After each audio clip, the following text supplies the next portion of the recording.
আমি তো উনি যে কি করছে এটা আমি জানি না, ওইটা যার যার ব্যক্তিগত মত, মত প্রকাশের স্বাধীনতা তো সবাই আছে।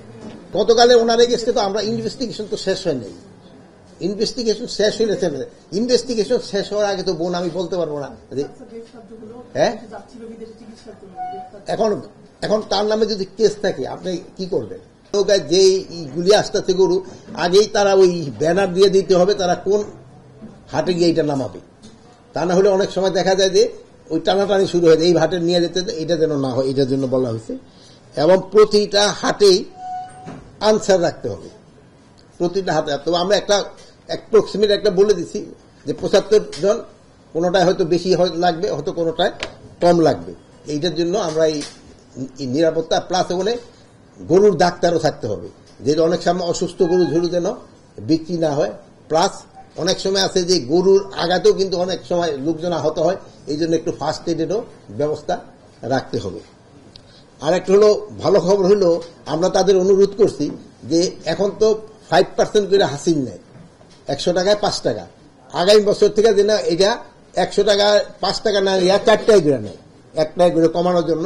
বাট এবার আমরা কমাইতে পারলাম না, এই জন্য যেহেতু অলরেডি টেন্ডার হয়ে গেছে, যেহেতু টেন্ডার হয়ে গেছে এখন তো আর আমাদের পক্ষে করা সম্ভব না। বাট আমরা এটা লোকাল গভর্নমেন্টের আমরা অনুরোধ করছি, হয়তো তারা আগামী বছর থেকে এটা কার্যকরী করবে। আর একটা হলো বালখেটের ক্ষেত্রে ঈদের 5 দিন আগে থেকে বালখেট চলাচল বন্ধ হয়ে যাবে, আর ঈদের পরে 3 দিন বালখেট চলাচল বন্ধ থাকবে। আর আপনারা জানেন বালখেট কোনো অবস্থায় রাত্রে চলবে না, কোনো সময় এটা রাত্রে চলবে না। আর কোনো বাস, তারপরে আপনার জাহাজ আছে বা ট্রেন, অতিরিক্ত যাত্রী কেউ নিতে পারবে না। এটা শুধু মানুষের ক্ষেত্রে যেমন, তারপরে যে গবাদি পশু আনার সময় কোনো ট্রাক বা এই যে নৌকাগুলিতে আসে, এগুলি যেন অতিরিক্ত পশু যেন না আনে, এই জন্য তাদের ইনস্ট্রাকশন দেওয়া হয়ে গেছে। এবং এটার ক্ষেত্রে আইন শৃঙ্খলা বাহিনী যারা এটা করবে, আইন ভঙ্গ করবে, তাদের এগেইনস্টে অ্যাকশন নেবে। আরেকটা জিনিস হচ্ছে গার্মেন্টসের ক্ষেত্রে তাদের সব গার্মেন্টস এলাম বোনাসটা মে মাসের ভিতরে দিয়ে দিতে হবে। এই যে গার্মেন্টসের এরা আছে, এরা এগ্রি করে গেছে, এরা মে মাসের ভিতরে বোনাসটা দিয়ে দিবে। আর বেতনটা 1 থেকে 3 তারিখের ভিতরে তারা বেতনটা পরিশোধ করবে।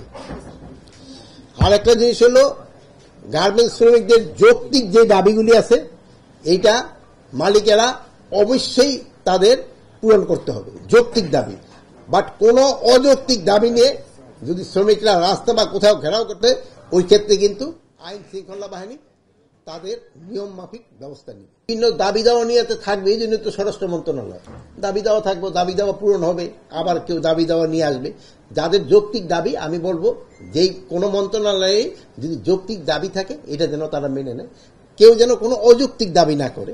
আর একটা আমি সবসময় আপনার মাধ্যমে অনুরোধ করছি, আপনার অনুরোধ করছেন যে রাস্তাঘাট প্রতিবন্ধকতা সৃষ্টি না করে যার যার কমপ্লেক্সের ভিতরে যদি করে, ওইটা সবচেয়ে ভালো। সাধারণ যাত্রীরা যেন ভোগান্তি শিকার না হয়, সাধারণ জনগণ যেন ভোগান্তি শিকার নয়। যার যার কমপ্লেক্সের ভিতরে তার তার দাবি নিয়ে তারা তাদের কর্মকর্তাদের সাথে বা কর্মচারীদের সাথে আলাপ করতে পারে। ওই পুলিশ কি অ্যাকশনটা নিল, ওইটার একটা খুব বড় ছবি দেখেন। আর যে প্রথম যে যারা ভাঙ্গে ভেঙ্গে ফেলাইলো, ওই ছবিটা কিন্তু আপনারা দেন না। এখন হাসতেছেন, সবাই রাজি, কিন্তু কাজের সময় তো এটা করেন না। আপনারা যদি এটা করতেন না ঠিক মতো, আমার মনে এগুলি বন্ধ হয়ে যেত।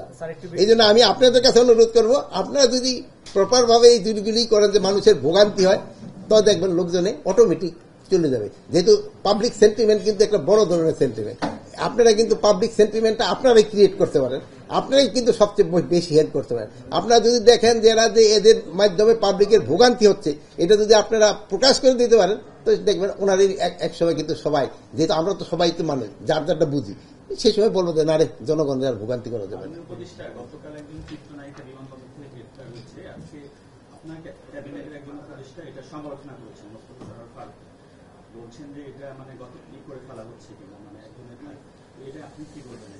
আমি তো উনি যে কি করছে এটা আমি জানি না, ওইটা যার যার ব্যক্তিগত মত, মত প্রকাশের স্বাধীনতা তো সবাই আছে। এদের ক্ষেত্রে আমি বোন অনেকবার বলছি, কেউ যেন ভোগান্তির শিকার না হয়, এই জন্য আমরা অবশ্যই ব্যবস্থা নিব। আমরা বলছি শুধু দুষ্কৃতিকারী যেন আইনের আওতায় আসে এবং শাস্তি ভোগ করে, কোনো একটা নিরীহ লোক যেন কোনো অবস্থায় শাস্তি ভোগ যেন না করে, এই ব্যবস্থা আমরা অবশ্যই নেব।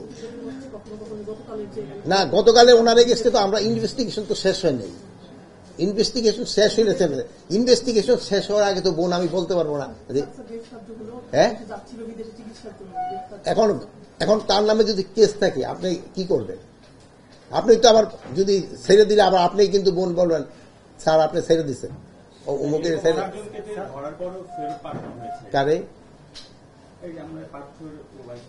তার এগেস্টে কোনো কেস নেই, তার এগেস্টে কোনো কেস ছিল না। বিষয় কেস থাকলে যদি আমার বিদেশ যাত্রা নিষেধ না থাকে তাহলে কেন আমাকে আটকাবে? বিদেশ যাত্রা নিষেধ আছে কিনা একটা পলিসি আছে, ওই পলিসির মতো যেটা যারা পড়ে তাদের